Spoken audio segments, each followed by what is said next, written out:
welcome everybody. We got a full house tonight, so let's give everybody 1 or 2 minutes to get settled, and we'll do kind of brief introductions and administrative housekeeping stuff, and then dig into the content. So yeah, give us just 1 more minute, and then we'll say hello and dive right in.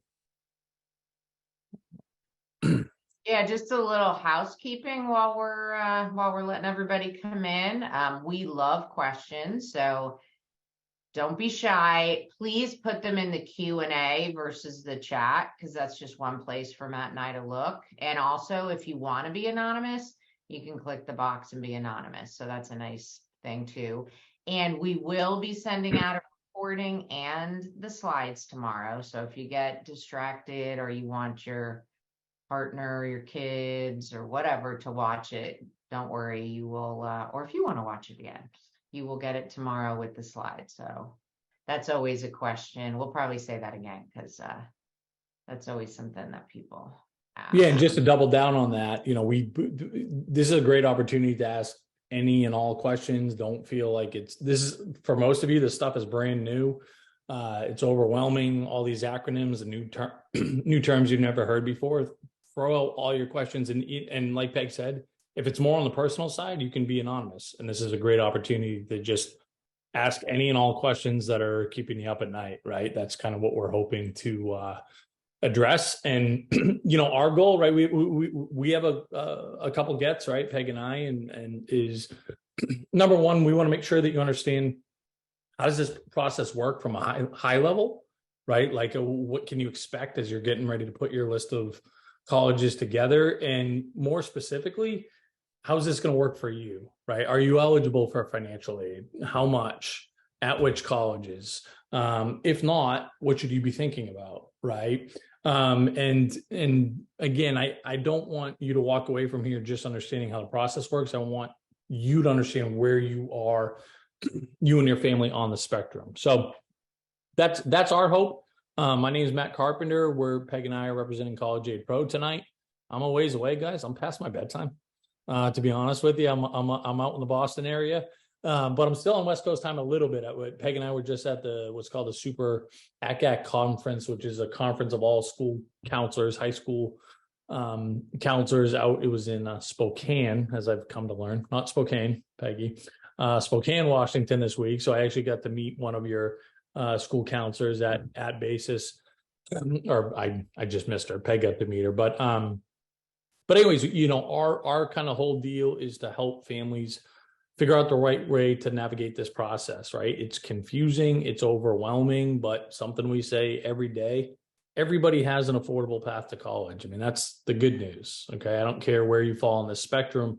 The hard part is, what's yours, right? What is your family's affordable path to college? And that's kind of our challenge, right? That's what we like to take on.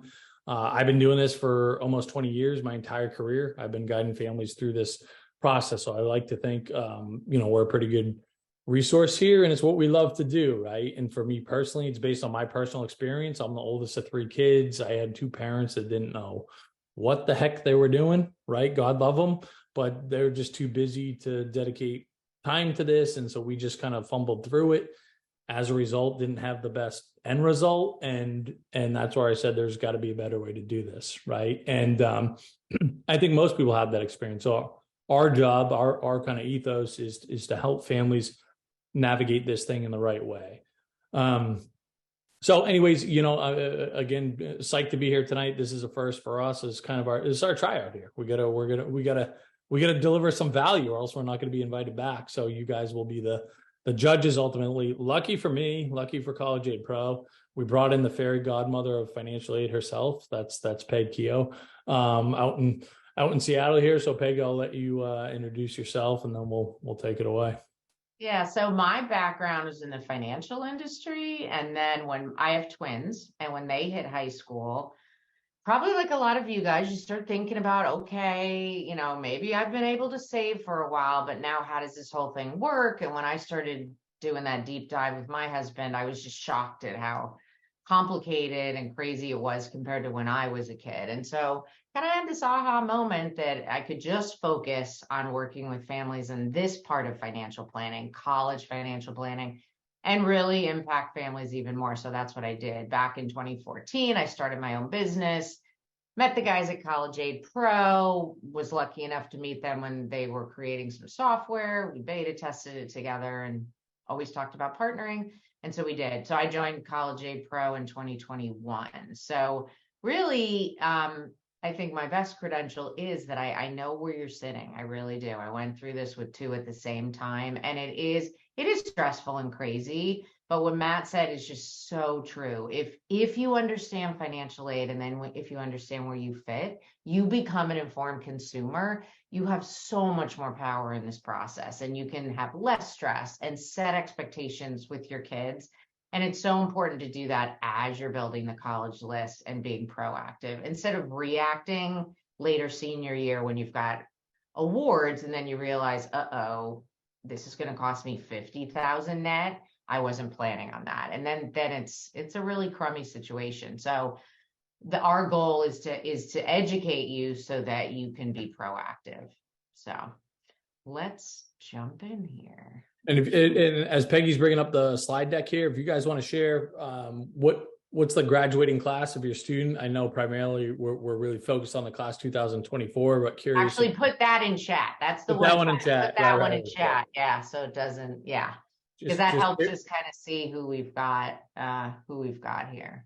That's great. So it's been a bunch of 24s, but we got a bunch of underclassmen too. And you're not early. You're not early. The more you learn, it's better. It's going to help you navigate it. So again, we're CollegeAid Pro. This is literally our mission. And the way we do this, empowering families to shop smarter for college, is by educating everyone. And so that's why we're here tonight. And literally that's what gets us out of bed. So there we are. And all of couple babes, Peggy, couple babes. All of you should have received an email today encouraging you to set up a free MyCap account. And Matt will put this link here in the chat if you didn't. What's great about this, if you already have it set up, we're going to teach you some of what I affectionately call the crazy world of financial aid. We're going to teach you some of the pieces of this. And if you've set up your account, you're actually going to be able to see what we're showing and then look over at your screen and see that's my situation. So it's hugely helpful if you've got that set up, because you're listening to a general webinar and then you're seeing it for yourself and your family at the same time. Okay, so let's talk about financial aid and how it works. The biggest takeaway, and it's a little counterintuitive, is this sticker price, this cost of attendance. This is the total enchilada, the cost for college. It's really kind of irrelevant because all colleges are discounting their price. They're all on sale. It's just a matter of how they're discounting. And that's what we're going to show you tonight. They have different financial aid policies and how they function, their businesses, right? But the ways that they discount this sticker price are one of three ways. And it could be more than one of these. It quite often is two of these, if not three.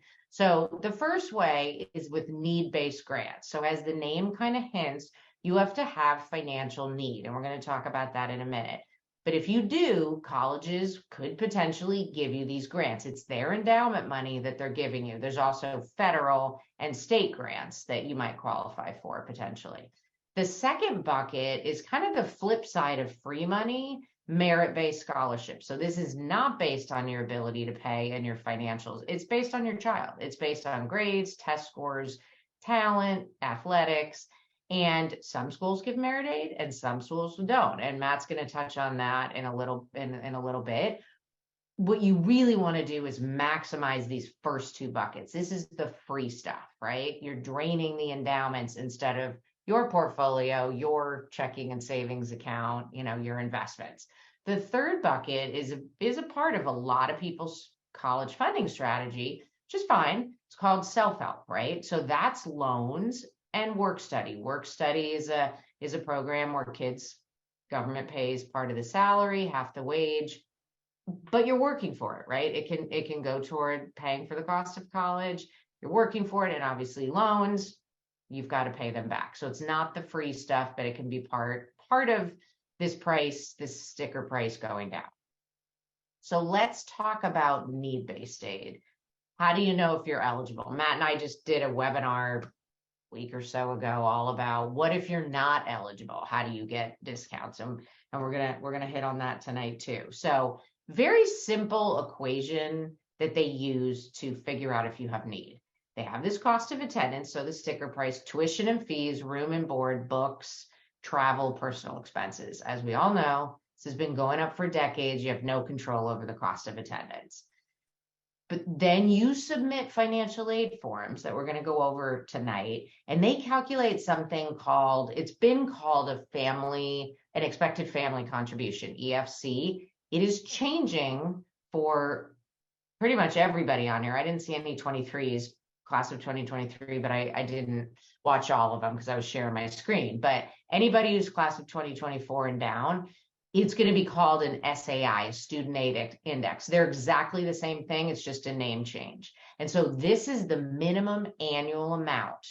And it's annual. I just was with parents today, and they're like, is that for 4 years? I'm like, no, unfortunately, it's for one. That the colleges think you can afford. And that's why you're submitting financial aid forms. So they take this number, they take their cost of attendance, subtract the EFC, that's your need. So if the school costs $90,000 and you have an EFC of $120,000, and I've worked with a lot of families with high EFCs, you don't have any need. But if the school costs $90,000 and you have a $40,000 EFC, then you now have $50,000 of need. And doesn't mean the college is going to swoop in and meet it, right? Most schools can't afford to meet 100% of need, but they will come in and give loans and work study, and there could be merit, and there could be need-based grants. And that's what we're going to talk about tonight, how you can start to get clarity with your family and what you might get. One, do you have need-based eligibility? And you could have it at some schools and not at other schools. So it's not necessarily an all or nothing within your family. So how is this EFC SAI calculated? There's two main parts of it. There's income, and there's parental income and student income, and there's assets. Same thing, student and parent. Students typically don't have a lot of money. They don't have a lot of assets, so it's usually not a big driver. Usually the parents are going to have more assets. The assets that are covered, and this is a good thing if you've got a junior, tune in here. The assets that are included are only non-retirement assets. So if you've been a good saver and you've got a nice big 401k, 403b, IRAs, Roth IRAs, pensions, those are all retirement accounts. They are not included in the calculation.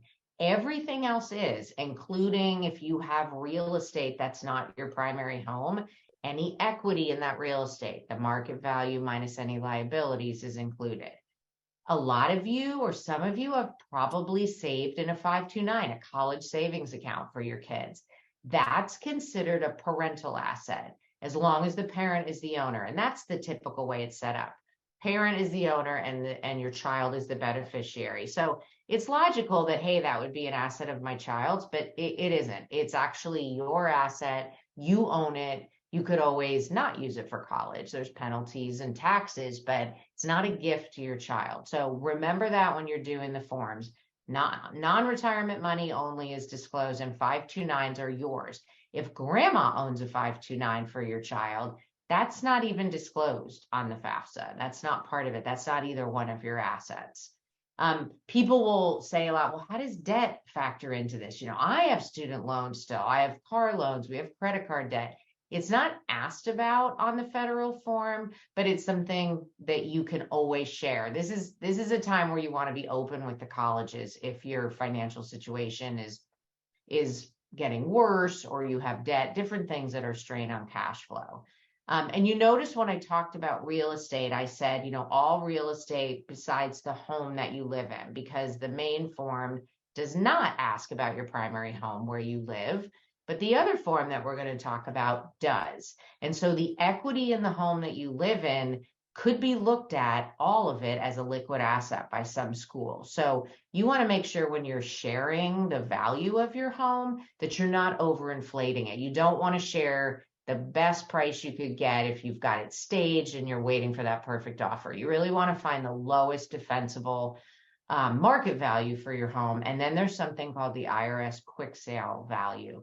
You can take 15, 20% off because, as you know, if you've ever sold a house, you don't realize all the proceeds. So that's a totally fine strategy to follow. Peggy, so there's a couple things here, and don't get mad at me. I know you don't like when I repeat what you said perfectly. So this is not an indictment on your delivery. Okay. Yeah, go ahead. But so a couple things here. Number one, just got a good question, a couple of the same variation. What about if we have other real estate and it's in an LLC or part of a business, does that count? The short answer is yes. Regardless of if it's a personal piece of real estate or an investment property that's in an LLC or S corp or whatever, it's going to be considered an asset. However, the colleges put less emphasis on business assets or investments than they do personal investments. So if you have any flexibility there or you have the option, we would rather have real estate as under some type of business umbrella. So under an LLC or under an S corp, et cetera, right? If that's an option. And just the other thing that I want to hammer home, because there was seemed to be some confusion here, is that number one, we are not reporting retirement assets or any type of retirement accounts on the FAFSA. That's like one of the most critical mistakes, one of the most hurtful mistakes that families can make, and it's easy to make. And again, and I would say maybe number two is that, again, just like Peg said, if you have a 529, you as the parent own that asset, not the student. Okay. And it matters because any money in the student's name, they put way more emphasis on. So, and guys, please keep the questions in the Q&A, not the chat. I know we kind of threw you off here, but any questions that you have in the chat, please copy and paste them and throw them in the Q&A. But again, even if you have a savings account with $10,000 and both the student and the parent's name is on it, report it as the student's asset. Okay. It's going to be way less impact on your need-based financial aid eligibility in the parent's name than it will be in the student's name. So just reiterating a couple things because I think they're important. They're very common mistakes, and hopefully that provides some clarity in terms of the real estate piece as well. Yeah, just to give you the idea, kids' assets are 20 or 25%, and parents will max out at 5.64. So really big difference if we're talking about, not balances of $200 or $300 in your kid's name. Right. So keep that in mind. And what Matt said about moving things to an LLC, very valid. Make sure you're talking to your CPA. If you're going to create an S corp, you're bringing attorneys in. This is the financial planner in me. Don't make decisions in a silo. Look at all the different pieces and how it's going to affect you, so that you don't later say, uh-oh, I didn't realize that was going to create that dynamic. And definitely know how it's going to affect your EFC, and then it's going to be advantageous. Because if sometimes people say, oh, should I move this here and there? And I'm like, well, let's see what happens when you do, and do a what if. And if it's not really helping you get need-based aid, you got better things to do. So you want to do the analysis and don't just knee-jerk do something, because every family is going to be different. What's prudent. But a very, very valid strategy going forward. So, all right. So now let's talk about income, because the parental income by far is the biggest driver here. You're working, you're making a nice living. You're not going to quit your job, right? So it is what it is. They're looking at AGI. There are some add backs into AGI, some pre-tax stuff on your tax return. They're removing some of those, which will make things better for families. We're going to talk about that at the end. An act that's going into implementation this fall. So for students, as you can see here, there's an income allowance. And what that means is if your child makes $7,000 in a year, which is a lot for a kid to make, it's a wash on the FAFSA. They just say, oh, you can make up to $7,000. It's not even included in the equation.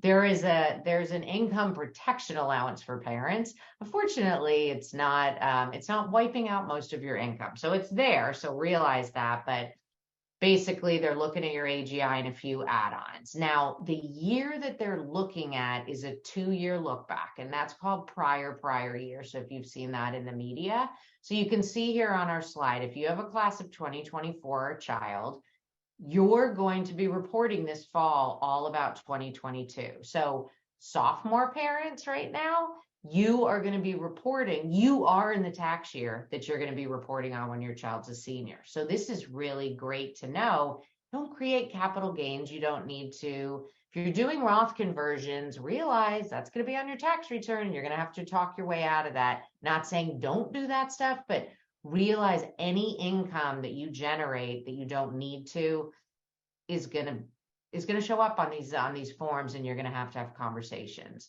with the colleges. So it's a 2-year look back, whereas the value of your assets is literally, if you want to be that exacting, it's the day you hit submit. So if you have a lot of stock and the market tanks, you could log in that night, and that's the value you're putting on. So very 2 different time frames for income and assets. So just keep that in mind. Yeah, and we got a couple of really good questions and a bunch of repeaters. We got a lot of questions on what if I have real estate in a trust, right? And first of all, trusts can get complex because there's thousands of different ways that they can be structured. I would say the short answer is that colleges don't really care if the real estate is in a trust or is not in a trust. Sometimes if the trust is its own taxable entity that doesn't flow through to your personal tax returns, there can be more flexibility there in terms of how it's reported to the colleges. But again, the short answer is that, again, whether it's in a business or it's just a vacation home or it's, in a trust, the colleges want to know about it. Okay. Again, there can be some flexibility and some wiggle room and some options, gray area, et cetera, depending on how that property is structured. But again, they want to know about other real estate, right? And a lot of these colleges want to know about your primary residence as well. And the other question was, well, what about if I have a loan on these properties? And this is really important too. They're looking at the total amount of equity, right? So they're looking at the value of the property, whether it's your primary residence or another piece of real estate, minus what you owe on it. And that's the size of that particular asset that they're looking at, right? So if your property is worth 600 and you owe 200, while they're looking at 400. And this isn't every school either. And actually, as a matter of fact, we'll get into that in just a minute here and go over some actual examples that I think will make that a little bit clearer. But no, all great questions. Yeah, any liabilities you have definitely should be disclosed. If you have your primary mortgage and a HELOC, both of those should be disclosed because that lowers your equity, which is to your benefit. And we're getting some philosophical questions here too, like why should I disclose property information to a college? And that's we should do entire presentation on the moralities of even asking some of these questions and counting, your primary residence against you when they assess. I have some very strong soapbox opinions around that, but the rules of the game are what they are, basically, right? And it's just, and I disagree vehemently with a fair amount of them, but these are the questions that they're asking and how they're assessing your eligibility for aid according to their business model, right? Something that we say all the time because it's true. These are like private businesses and they can kind of do business as they see fit, right? And you could say, I'm not going to share that information, but they're also going to ask for your tax return. So, but again, Yeah. You know what, Peg, if your tax return has a Schedule E and it shows all this and you don't disclose it, they're going to ask for it. So, we're just starting to educate you, but you guys, when you understand all this stuff, you're in the driver's seat to say, hey, that school does that. I don't agree with that philosophically, so you're not going to apply there. I mean, there are choices here. I think sometimes parents feel like they just have to fall into these colleges models, and not necessarily. They don't all behave the same. So, and Peggy, actually, we just got a great question. It's a great segue for the next slide, which is, are we just talking about need-based grants here, or does this apply to scholarships as well? The short answer is everything that Peg just talked about for the last, call it 20 minutes is all about need-based grants, right? And we spent a lot of time talking about the assets and things like this because there's sometimes some wiggle room there, some flexibility, some interpretation, whereas the income, it is what it is type of deal. But all those big variables are all tied to your eligibility for need-based financial aid or not. And, for some of you, there's no magic wand that we can waive, that you can waive, that anybody can waive, that's going to make you eligible for need-based financial aid. You're not going to be, right? And then I also want to make sure we're also going to spend some more time talking about, after we get through these next couple of sections here, there's a percentage of you, I think, as well, that are going to be eligible for tons of financial aid, and your strategies are a little bit different. And I want to make sure that you each kind of understand your own. But for those of you that are not going to be eligible for need-based financial aid, or not much need-based financial aid, what should you be thinking about, right? And I just want to hit on a couple of things here before we get into some case studies and kind of get into some interactive stuff that I think is pretty fun and pretty interesting here. But the lowest hanging fruit is to figure out where's my kid going to get a scholarship, right? Who's going to give my kid a discount regardless of our family's financial situation? And when we used to do this, before COVID, we would always do these presentations live, right? For the most part, we were on campus, and I would see half of the room, parents' eyes kind of gloss over when we would talk about this piece of it.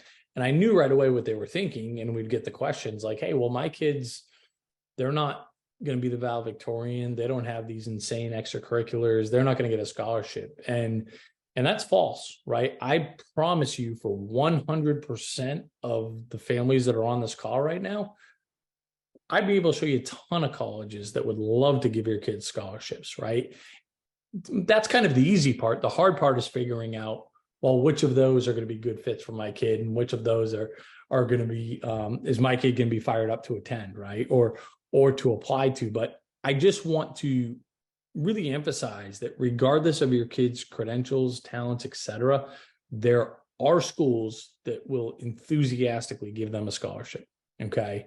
Now, some of these, and this is not kind of the second bullet point here, even if you're not eligible for need-based financial aid, you are required to complete the financial aid applications. You have to complete the FAFSA. You have to complete the CSS profile if you want to be even considered for any of their merit-based scholarships, which again doesn't make sense. It's just kind of the way that it is. And one of the examples that we always use is NYU, right? I know NYU, New York City, is a long ways from home for you guys, but I'm sure that they're a pretty popular school, and I'm sure there's going to be some kids that are going to be applying there. And even if you are not eligible for financial aid, you have to complete the FAFSA and the CSS profile if you want to even, again, throw their hat in the ring for merit-based scholarships.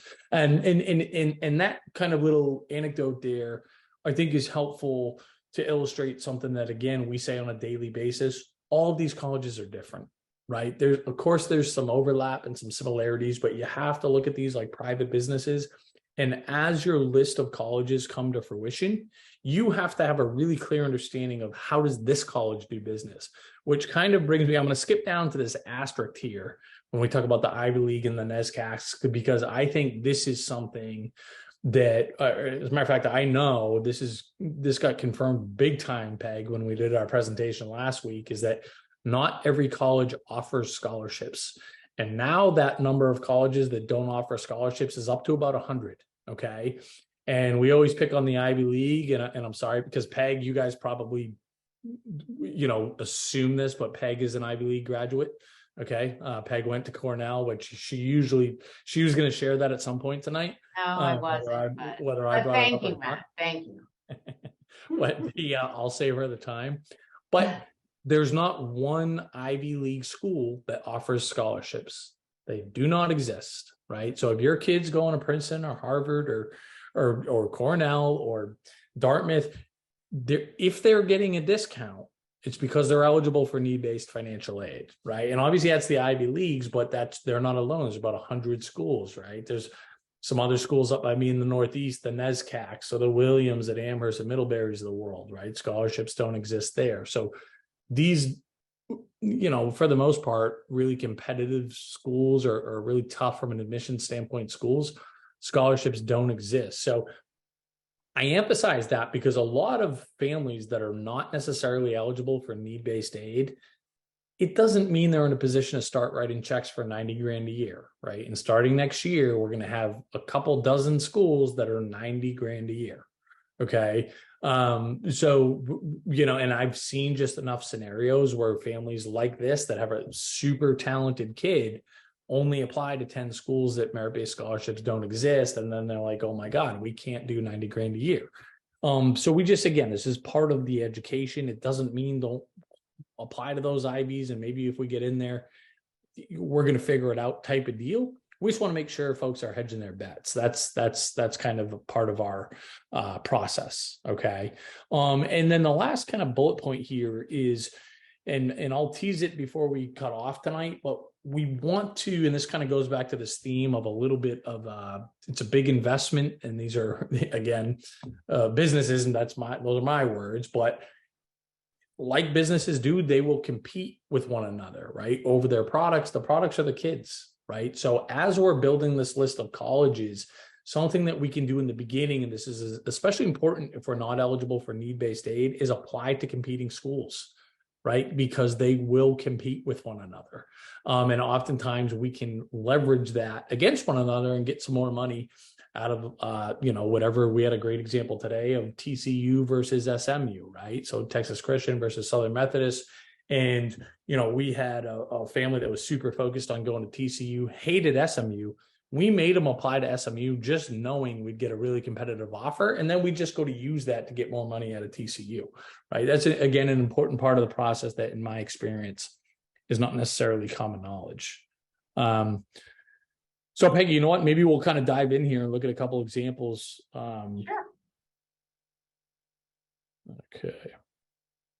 Well, and I know we're going to get this question, so I'll answer while Matt's putting up. How do you know if a school is competing? One, you can look at the sports conference that they're in.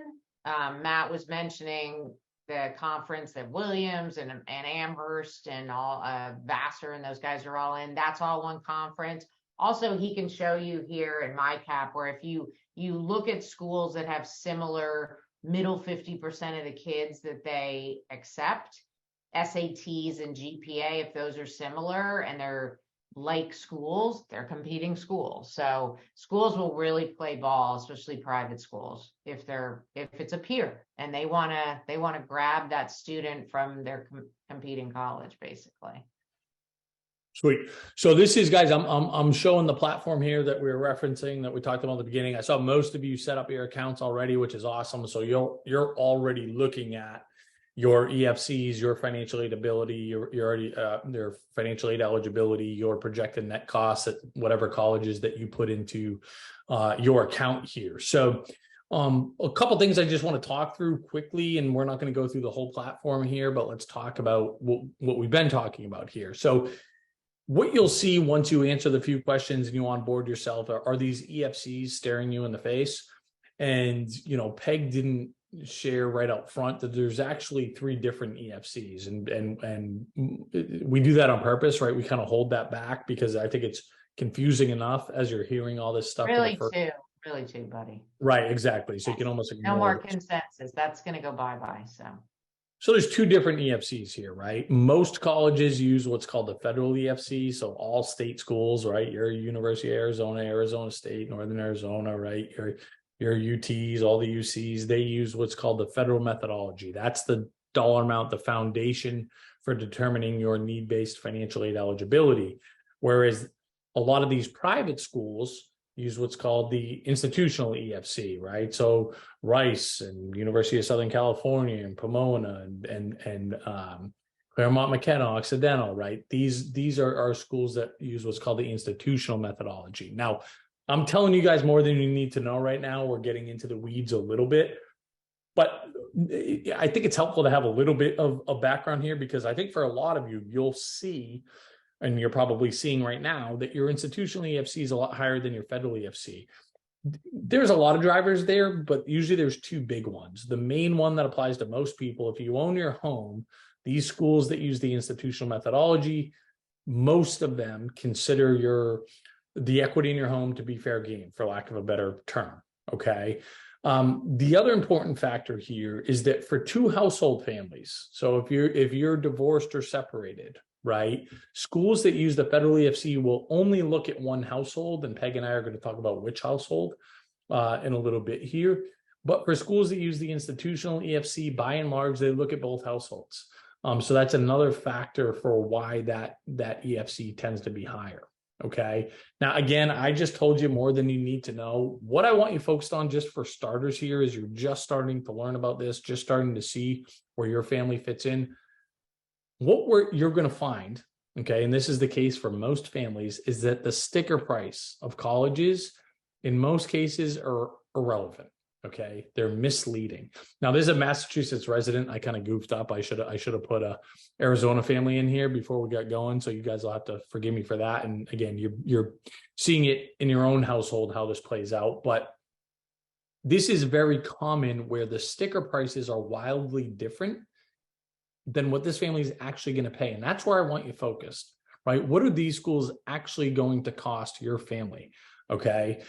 Based on your EFC, based on the student's credentials. And a very common mistake and a very common strategy that goes awry because it's counterintuitive is that families that are nervous about the cost of college, they'll tell their kids, you're only applying to state schools. You're only applying to public schools, where oftentimes, we're looking at Penn State, we're looking at UC Santa Barbara. These state schools can be way more expensive than these private schools appear to be on the surface. So again, super counterintuitive, but there are lots of parts of this process that are counterintuitive. So that's kind of where I want you to focus right now as you guys are starting to look at schools. But let's kind of go over some case studies here. Why don't you guys throw out why don't you throw out some specific schools in the chat, and we'll dig into them a little bit to see how generous they are with scholarships, how generous they are with financial aid or not. So, okay, I just saw Duke and U Chicago, and those will both be similar. So let's look at Duke, right? So if we look at Duke, right, this family is going to get a significant discount, right? The sticker price at 88, we're going to pay 25-ish. Let's look at why. Okay. So if we click into any of these schools, we see that here's their sticker price. We're going to get 62,000 in need-based grants. Okay. Now, again, if we want to get more, again, further into the weeds here, well, why are we getting a $62,000 need-based grant at Duke in 62 and change? Well, they use the institutional methodology, and we saw what that was kind of on our home screen here, and they meet about 100% of need, right? So whatever our EFC is, and that's what we're going to pay. Now, oftentimes, and this can be a little bit confusing, and certainly the case with Duke, our institutional EFC might be even lower if the school is not looking at home equity or not looking at much home equity. Now, again, I'm telling you a little bit more than you need to know here, but that's all baked into the platform, so you don't have to overthink it. So let me look at another school here that I think is going to be show us a couple of things here. Excellent schools, and we're all over here too. I like that. We must have smart kids because we are got some pretty awesome schools on here. So let's look at you know what? I think actually this will be a cool one. Let's look at Hawaii Pacific. Okay. Because it's just kind of a different model. So we're getting a significant discount at Hawaii Pacific, and while we're going to get some need-based financial aid there, we're also going to be eligible for a merit-based scholarship there. Smart kid, right? But you see, we're not getting both. And generally speaking, there's exceptions, but generally speaking, that's how it works. Most colleges do not what's called stack financial aid. You don't get need-based financial aid and merit-based scholarships. You usually get the higher of the two numbers. And that's kind of an important piece here. And you'll see for any college that you're looking at, we have all the scholarships that they offer, and we're pretty good at projecting, well, what is your kid going to get? And you can fool around with, well, what if my test score went up? Or if I'm going test optional, what if my GPA, went up or down or whatever? And that can kind of help figure out, what, give you an idea, because I'm sure a lot of you don't have your SAT or ACT scores yet. So you can just put in what you think you might do or how you're doing on the practice scores, or just go test optional if that's the route that you think are going, to try to get an idea on that front. But Peggy, I know this is kind of one of your things you love to talk about, if you want to hit on it quick. Yeah, so let me just hit on this real quick. So the next step here is really to understand that net cost that Matt showed, because remember how I said at the beginning that the sticker price is really irrelevant. Then the next piece is, okay, so what does this cost for 4 years? Because it's a 4-year investment, hopefully only 4 years, right? Get your kids out in 4 years. You take that 1-year number, multiply it by 4, and add an inflation factor. So for NYU, you're seeing that. That's the 128,391. But we also ask you how much you can afford. And there's different, we could do a 30-minute webinar on that alone. There's different pieces of that. And sometimes people will say to me, well, Peg, we don't really know. Well, that's great. Start talking about it. So if you haven't had that discussion, if you're married, strongly encourage you to sit down and start talking through it. You might not agree, right? Have that conversation, figure out what your budget is. If there's outside money from grandma, you expect your child to have skin in the game, whatever that is, that's your budget that we have here. So almost 120,000. So we take that, whatever discounts you got from the college over 4 years, what you're bringing to the table, what's left is your funding gap. We're calling it total loans. You might have different ways to cover that, but you see here with this sample family, there's dramatic differences, right? NYU, we're calling it great for affordability because there's very little delta there. $9,000, that's over 4 years, right? That's very, very low. But Penn State is a very different scenario, right? It's almost $132,000. And then we even go another step and show you, hey, what does that look like if you take out $132,000 of loans? Because it's easy to get caught up in the emotion. And then this is my child's dream school and I want to make it happen, all that kind of stuff. Well, we show you over 10 years, you're looking at about a $1,500 a month payment and, $850 over a 25-year, and you end up paying the bank a ton more money. And then you know what? If you're in business and you're graduating from Penn State, that's your take-home pay. So order of magnitude, if you owe $1,500 and you're not even pulling in $3,000, the math doesn't work. So this helps really kind of bring some reality in, and you can sit down with your child and look at these. It doesn't mean that Penn State is bad, but you don't want to have a list full of Penn States unless you want to have some really hard decisions to make later senior year. And I know Matt always says, this helps kids really understand, because kids don't understand that. So it's like, oh, 132,000, that's okay. When they actually see it, and I would even say all my years of planning, even some parents will be shocked to say, oh, yeah, that is really bad. We can't do that, right? Well, I'm not going to do that to you. You don't want to start out your life with just being, you pull up a paper every week and you read these horror stories about people with their excessive debt, student debt, and you really don't want to be subject to one of those articles for sure. So we help you. And this is something you do while you're building your list, right? It's part of the planning. Yeah. And we say, we'll never tell kids where to apply, where not to apply, where to go, where not to go. Our responsibility, the way that we see it, is we just got to help you understand exactly what you're signing up for, not just year one, not just 4 years, but what's the whole, let's go right to the finish line, right? Let's get the crystal ball out. And that's what this is, and see exactly what we're committing to. And to Peg's point, there's no teenager I've ever met that knows what it means to borrow 24,000 versus 179 versus 130,000, but they do understand these monthly payments. They're that part kind of registers. And that's kind of by design. We put those on there more to talk to the kids so they can just have this unbiased third party to be like, hey, how does that feel? Right. Just to kind of gut check these things. All right, so let me hop back in here. And there's a Peggy, couple. just a heads up, we're about I noticed. Yeah. So couple more slides that you'll get in the deck about Merit Aid, so you can review that. So how does this all come together? Basically, there's 2 financial aid forms that we're going to talk about now. Somebody asked, well, if I'm not eligible for need-based aid, is there any reason to submit these forms? Yes, yes, yes. The FAFSA could be needed for Merit Aid, which is the non-need-based aid. If you want to have your child be eligible for federal direct student loans, if you want them to have skin in the game, that's another reason. Your life can change. So we strongly suggest, encourage that all of our families submit the FAFSA at least, and most of the time the CSS profile, even if you're not eligible. The CSS I can waver on, but it's a longer discussion as to why.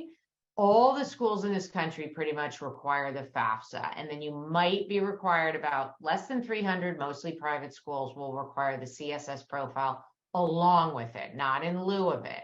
So keep that in mind. Deadlines, just like for admissions applications, are super important. There's deadlines to get these forms in. If you're eligible for need-based aid, it's very important. And the colleges will remind you if stuff isn't in, but they might not remind you before the deadline. And they commonly will reach out to the student, which makes sense. Like the student starting their next chapter to be more independent, makes sense that they have to be responsible, right? So make sure your kids are paying attention to their email and their reach outs. So let's take a minute and talk about the FAFSA. As I said earlier, maybe I didn't, the FAFSA is going to go live this year. It's going to be different. So for the class of 2024, this fall is when you're going to be submitting financial aid forms with your child. So the FAFSA typically goes live October 1. Because of the changes that are going to be implemented, the government isn't ready. So they've now said it's going to be December. They haven't said when. We're hoping it's December 1, but we don't know. So we'll keep you informed. You're in our community. Watch the emails. The main thing to keep in mind with the FAFSA is that you need to get what's called a FSA ID, Federal Student Aid ID. You need it, meaning one of the parents, and your child, the student, needs it. It's to e-sign, to electronically sign the FAFSA. You're going to get this deck. You see the URL there. You create a username and password, some security questions. You can get that done way before you're submitting the forms because it takes a few days to process. They're just checking that you are who you are. The other thing about the FAFSA, and this has come up in the Q&A, is the FAFSA only looks at the custodial parent if you're a two-family household. So the definition of a custodial parent is changing for all of you. So the definition is going to be the parent that provides the most support. That does not mean it's the parent that's paying child support. I just met with two moms today that are married, and the ex pays child support, but they pay a lot more for their child than the ex who's paying child support. So this is a planning opportunity. Make sure you get in the weeds on this, because whichever parent is most advantageous without lying, right, you should try and pick, because this is a way to get potentially have need-based eligibility, whereas with other parent you might not, right? So keep that in mind. If you are remarried and you're the custodial parent, both your new spouse and you are included. So that's how that works, but the other parent is not. That is different than the next form that Matt's about to talk through. We're not going to go through this. We're going to do webinars this fall all about the financial aid forms, line by lines, and we're going to point out all the common places where people make mistakes. We talked about a couple earlier, but you're going to get this deck, so you'll have plenty of time to review that slide on your own. Yeah, so I think we always everybody is fairly I shouldn't say everybody, but I think probably a lot of you have heard everybody talking about this FAFSA form. What's the FAFSA? And we hear the FAFSA is a nightmare. And we got to do the FAFSA, right? In order to throw our hat in the ring for any of these financial aid programs, we got to do the FAFSA. But I think that they've done a really good job, the Department of Education, making this easier and easier to complete every year. Next year for you all, for the class 2024, it's going to be even easier, right? That's one of these great changes that are coming, that the Department of Education is rolling out next year for you guys. There's some great changes and some terrible ones. We'll talk about both of them in 2 or 3 minutes here. But the CSS profile does not get a lot of press, but is really, really important, because so many of the schools that you guys threw into the chat when you wanted to take a look at, Chicago, MIT, Carnegie Mellon, Rice, University of Southern California, right? I'm just trying to remember all those schools that you put in there. UNC Chapel Hill, Johns Hopkins, Stanford, RIT, U Richmond, Harvard, Princeton, Wake Forest, Brown, Mount Holyoke, Yale, UPenn. I'll stop there. Yeah, I think you made your point there, buddy. What's that? Nothing. I'm just teasing you. You made your point. Yeah. But right, message received, Matt. Message received. But in addition to the FAFSA, these schools and schools of the like require the CSS profile, and ultimately, this is the only form that matters when it comes to your financial aid eligibility or lack thereof. Okay, and this one, our colleague, dear friend, Bill Rabbit, Uncle Bill, as we like to call him, he always says that you can get through the FAFSA with a glass of wine or two, right? You're going to be fine. The CSS profile, this is the one that's going to require at least a bottle, right? And maybe even more. It might even, depending on your poison here. But this is the one when people say, I'm sure a lot of your colleagues, or for those of you guys that have, or your friends, I shouldn't say colleagues, but your friends that have been through this before with their kids. I'm sure you got some buddies that just are class 2023 families, or you've done it with an older sibling. The CSS profile is what gives this financial aid process the bad reputation. This is what people pulling their hair out. It's several hundred questions. It's really invasive. There's more nuanced questions, and it's again, this is what gives people fits. I kind of share that just to make sure that build up a little bit of a mindset that we still have to trudge through it, right? We got to get through this process. And Peg and I happen to know, we're really fortunate that some of the folks on our team, some of our colleagues, like if you go to our website, you'll see that we have on our team the director of financial aid at Harvard, director of financial aid at MIT, director of financial aid at Denison, at the University of Oklahoma. And we really value having them on our team because we can tap into, okay, what are the conversations you guys are actually having behind closed doors, right? And some of the things that they'll tell us that are not shocking are like, hey, plenty of these schools make this process harder by design, so people will self-select out and not go through the process because it's too much of a pain and they assume they're not going to get anything anyways, and why bother? So again, this is more just of a mentality of why I share this. You got to get through it. So Peg just mentioned it, and that's divorced and separated families, right? 2 household families. Only 1 household completes the FAFSA, right? And now, starting with you guys, that's the family that provides the most financial support. And be smart, be strategic about how you guys figure that out, okay? Be creative. But for these schools that require the CSS profile, they need it from both households, okay? And you won't share information. So the college will be a firewall. You'll each create your own, both complete and submit your own CSS profile, but it will be required from both households. So again, it's just kind of another factor in terms of your aid eligibility, et cetera. So Peggy, if you would, please, the next slide. Yep, and that's just for your reference, right? We're not going to go over that one. Same as the FAFSA, so you guys can review that at home at your leisure. So this one, guys, if you would, and Peg will put it in the chat right now, and it's going to apply to a ton of you, and if it doesn't apply to your family, I promise it applies to some of your friends. So there's some outstanding FAFSA changes that are happening, okay? And to quickly talk about those, I mentioned one of them, and that is that the form itself is getting easier. So traditionally, it's been about 100 questions. It's going to go down to about 35. And one of the most heartbreaking statistics around financial aid in general is that on average, about 2/3 of low-income families start the FAFSA but don't complete it, right? And therefore are not eligible for financial aid and are leaving all these potential discounts on the table just because the form's too complex and there could be a language barrier or the student is leading the charge. And again, this is all foreign territory as far as they're concerned. So the hope is that by making this form easier to complete, everybody's completing it.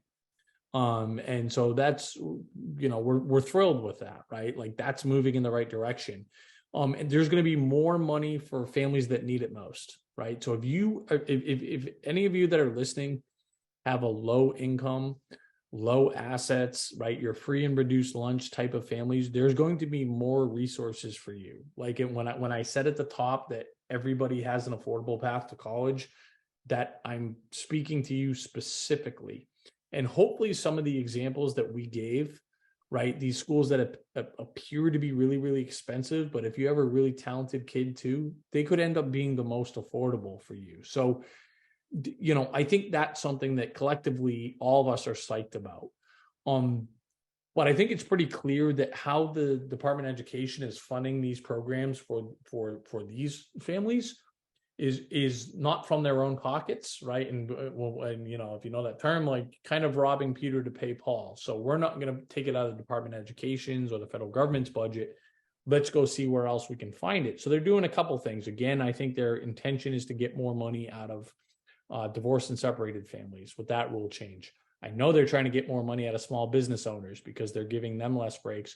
But the most obvious one is that they're no longer giving a discount or a break to families that are putting more than one kid to college at once, right? So probably for Peg, she may not have been able to send her kids to colleges that they want to go to if she wasn't getting these discounts, you know, back some years ago, right? But certainly that's going to be the case for you guys. So we put the link in the chat here, and you can go to the next slide, Peg. We're trying really, really hard to prevent this rule from going through, because effectively, for a lot of families that have more than one kid in school at once, it's going to double the cost of college. So we've already got about 66,000 signatures, but the decision makers on Capitol Hill are telling us until you get 100, we're not going to be able to move the needle. We're 2/3 of the way there. We're running out of time. So we just, and we've got 66,000 signatures literally just by kind of grassroots. Anybody we get in front of like this, we educate them on here's why you should care, which hopefully that resonated a little bit. And it takes 30 seconds to just sign that thing. And if you'd be up for it, better yet, share it on Facebook or whatever. And we'd be grateful. And you can go ahead to the next slide, Peggy. And I'm not going to spend a lot of time here because we're about a year ahead of ourselves, but I want to plant the seed, and I think it's important to plant it earlier. And I gave a little hint about this little Easter egg I left, you know, kind of earlier in the presentation here. But you know, in the next 6-10 months or so, you're going to get accepted into colleges, and you're going to get an offer from these colleges, right? You class 2024 families. You want to have a mentality that this is not a take it or leave it situation, right? Once we get that offer, how do we go back and get more money from these colleges? So I just want to plant the seed that is a thing, okay? That is a thing, and you want to have a mindset that you are not going to accept kind of that first offer. But how it starts, how you can impact it at this stage is like we talked about earlier. As you're formulating that list, we're applying to competing colleges. But yeah, I won't harp on that. And again, I know we're coming up against time here. All right, then I'm going to stop my sharing here. Yeah. So here, and I'll just say before you share your screen, Matt, I would just say, so we're getting to the end here. So if we did our job at this point, I know I would be shocked if all of you don't have a few things that were opened your eyes. So that's great. But keep the ball rolling, keep doing this. So Matt's going to talk about what kind of parent you are, but please don't just say, oh, this was a good webinar, and then you go back to your busy life.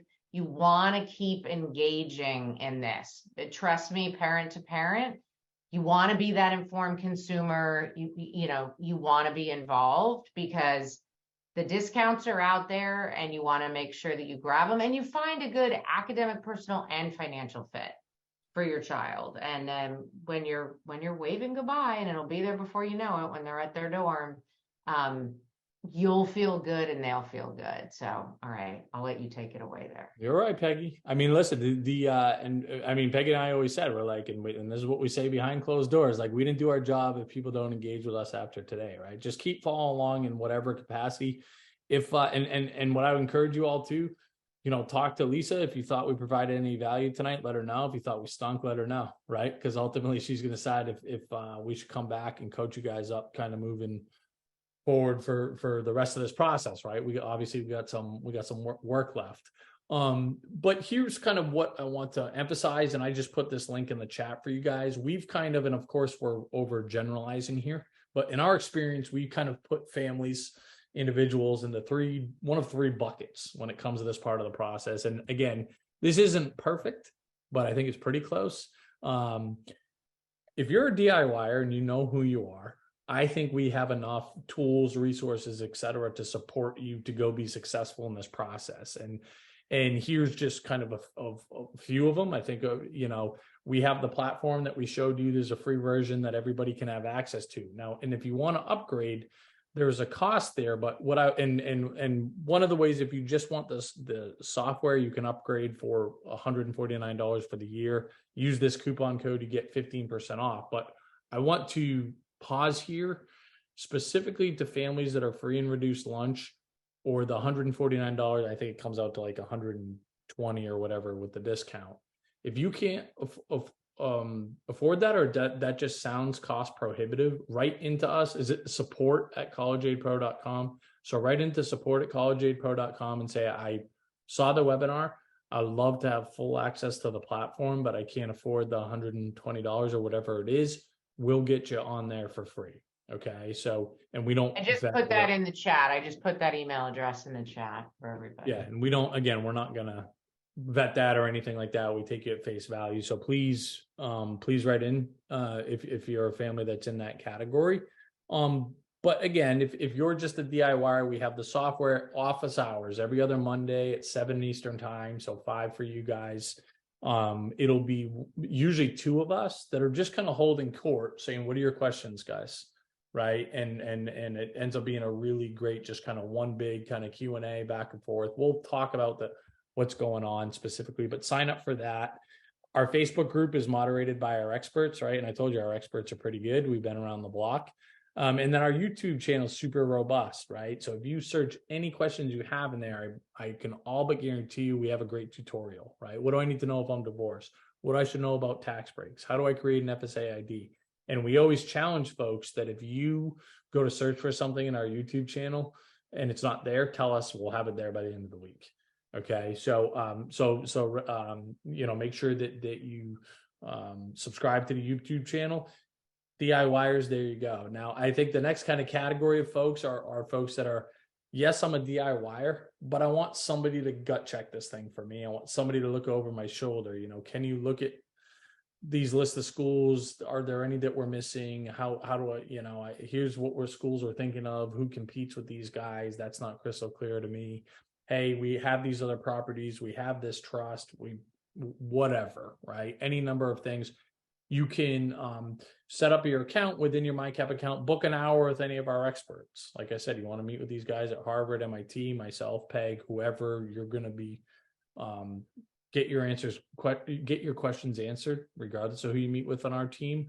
And then we have this package we call like Wake Me Up When It's Over, right? And again, this is not for everybody, but usually folks can self-identify to say like, yeah, I don't have time for this, right? Like we both work, or we have a complicated situation. We're divorced or separated and we would love to have a middleman type of deal. Whatever, we're business owners, or just like, we don't want to screw this up, whatever it is. We have more comprehensive services where you work with one of our experts one-on-one through the whole thing, right? We do all the financial aid applications. We do the appeals, we're just kind of dragging you through this thing, right? Obviously the price points are different on that. And again, it's not for everybody. But for those of you that again say that's me, that's something that we do. So that's kind of our deal, guys. And we have used this. If you decide to book an hour with us, or use the upgrade the software, or use one of our more comprehensive packages, use this coupon code, you'll get 15% off. So it's hopefully that's helpful. And like Peggy said, at a minimum, please continue to follow along with us. Just, we constantly provide education. This is what we do all day, every day. Me and Peggy are like, it's all we like to do professionally. And we take it seriously, right? We're trying to help families have great outcomes. And we think we can do that by continuously providing education.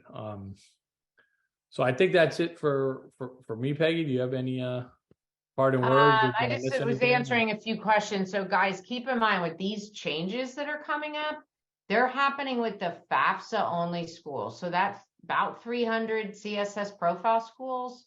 They don't have to implement these changes, and what our people we know behind the scenes are telling us, they probably won't. So that's another big planning opportunity. We have that built into our software. Somebody was asking a great question about net price calculators. I can't tell you that those are going to be updated, when they're going to be updated. Net price calculators sometimes can be great, And sometimes their output cannot be very accurate. The colleges don't necessarily have to keep them updated. So I'm not trashing all net price calculators, but please keep in mind that they're not binding, and you want to make sure that they're accurate, because we're finding that sometimes they're not updated. So one other thing we are doing, because I don't think you mentioned it, Matt, we're doing a boot camp, another free event, Oh, yeah. and I will put it in the chat. It's the first week of May. It's 4 days for an hour each day. It'll be recorded, so if you can't make it, you'll get the recording and you can watch it on recording. And we're going to have 4 different days with different topics. So I just put the link in the chat to that. That could be, we're going to talk about SAT, ACT. Matt and I are going to be on, talk about financial aid. I don't even remember. What are the other 2 days, Matt? I don't remember. Well, it's building your college list, like where to start, essentially, with, right college at the right price type of deal. One of the days will be really redundant. The first day will be redundant to what we just talked about here. We'll get a little more specific. And then we're going over Common App, going over essay, right? We're trying to cover the main, pain points of this whole application process, both admissions and financial aid. And we got some pretty smart folks on that have been doing this for a long time. And, we generally learn a lot as well from, because obviously Peg and I have some blind spots specifically on the admission side, but we get some really good folks on and folks that read applications, right? Like Brian Ford, who's on our team, he's read over 60,000 applications. He's the assistant director of financial aid at Boston University, and then for the UCs. So he has this really unique perspective to be like, this application is, I accept this one, I don't accept this one, here's why. Here's what I look for an essay, here's what I look for an interview. So these guys are offer a ton of knowledge. So anyways, I'm super impressed with to learn more. So and Peggy, I gotta tell you, I'm impressed with this crowd tonight. Outstanding questions, very engaged the entire time. And we I know you guys are great, and us, we're great, and you guys too. So this was a very good. Yeah, the more engaging groups are, the more fun it is for us. The better it is. You guys were great. And then make sure you give your feedback to Lisa and her team.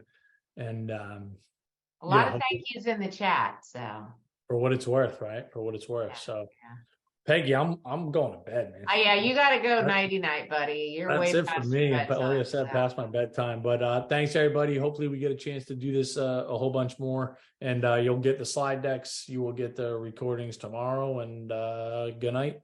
Yeah, have a great night, everybody. Go Bruins, go Celtics. I know you guys will be rooting for us, I guess.